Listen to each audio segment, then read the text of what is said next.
Hello everyone, welcome back to YouTube channel to my video. Today we are going to discuss about Unit 4 important questions. In the previous few videos we have talked about Unit 1, Unit 2, Unit 3 and this is about the cloud computing, okay, like RGPV semester 8 cloud computing college important exams, like which are the important questions generally asked into the semester paper.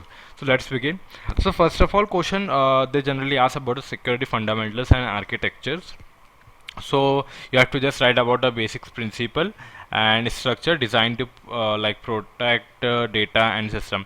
मतलब इसमें तुम लोग को generally ये सब बताना है कि किस तरह से स्ट्रक्चर बिल्डअप होता है डेटा को प्रोटेक्ट करने के लिए, सिस्टम को अगर कोई हैक ना कर सके तो हम लोग इसके अंदर जैसे कि फायरवॉल्स का यूज़ कर सकते हैं ओनली, कोई कोई ही पोर्ट ओपन कर, जैसे 8080 पोर्ट ओपन कर सकते हैं, 443 ओपन पोर्ट कर सकते हैं, और हम लोग कुछ एनक्रिप्शन के प्रोटोकॉल भी यूज़ कर सकते हैं.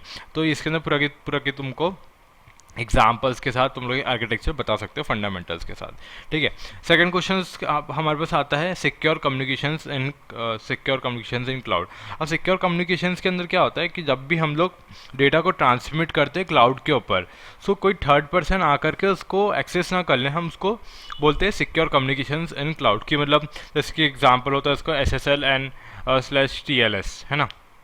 सो अगर जब भी हमको वेबसाइट्स के ऊपर ट्रैफिक अगर डेटा भेज रहे तो एक सिक्योर है SSL/TLS के मदद से. ठीक है. इसके अंदर इसका थोड़ा सा डिस्क्रिप्शन इसमें कर देना. मैं तुमको थोड़ा बस ओवरव्यू बता रहा हूँ. ठीक है.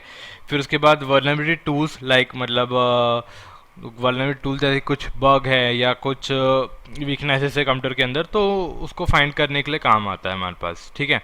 जैसे कि एग्जांपल्स मैं बताता हूँ वर्नरेबिलिटी टूल्स. इसके ऊपर काफ़ी क्वेश्चंस बन सकते हैं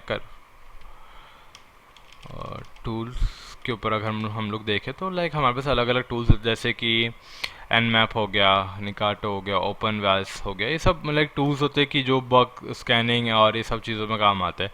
तो 8 सॉल्यूशंस टूल्स हो गए. तो मैक्सिमम 2 से 3 तो याद कर ही लेना कि कौन सा टूल क्या क्या करता है, किसकी फंक्शनिंग क्या क्या वर्क्स करती है. इस टाइप की चीज़ें हमारे पास हेल्प करेगी. ठीक है. अब हमारे पास नेक्स्ट क्वेश्चन आता है VM सिक्योरिटी, वर्चुअल मशीन्स की सिक्योरिटी. अगर जैसे कि हम वर्चुअल मशीन्स को कैसे प्रोटेक्ट कर सकते हैं साइबर थ्रेट से. तो जैसे कि अपने पास आज के टाइम पे क्या होता है, अगर सिस्टम को अपने को प्रोटेक्ट करना है तो अपन एंटीवायरसेस रखते हैं, है ना. एक एंटीवायरस सॉल्यूशंस हो गए, या फिर हम लोग उसका प्राइवेट की पब्लिक की वाला रखेंगे, हम उसको प्राइवेट क्या सिस्टम में रखेंगे, है ना, VPN यूज़ करके. जैसे हमारा पब्लिक IP होता है, प्राइवेट IP होता है, तो हम लोग किसी का शेयर नहीं करेंगे, प्राइवेट IP ही रखेंगे.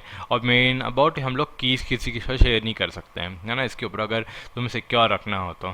ठीक है. ये हम लोग वर्चुअल मशीन की सिक्योरिटी को हम लोग कैसे देख सकते हैं. लास्ट बट नॉट लीस्ट हमारे पास आता है CSA, that is cloud security aliens. मतलब एक ऑर्गेनाइजेशन ने एक सेट करके रखा है स्टैंडर्ड एंड प्रैक्टिसेस कि तुमको अगर सिक्योर करना है क्लाउड कंप्यूटिंग को. तो जैसे कि इसके अंदर इसके कुछ मॉडल्स होते हैं, या हम लोग कैसे कर सकते हैं, CSAs है, अलाइंसेस है, जो कि लाइक उसके अंदर क्लाउड कंप्यूटिंग मैट्रिसेस होता है. मतलब असाइन करता है क्लाउड सिक्योरिटी के अंदर कि सारे टिक्स चेक करते हैं कि हाँ ये सारी चीज़ें अवेलेबल है या नहीं है, ये सारी चीज़ें हाइडन है कि नहीं है, ये सारी चीज़ें हमारे पास इसके अंदर इंक्लूड होती है. तो इस 4th यूनिट में इतना ही था. इसके ऊपर थोड़ा सिक्योरिटी से रिलेटेड थोड़ा ज़्यादा है, तो उसको थोड़ा अच्छे से कवर अप कर लेना.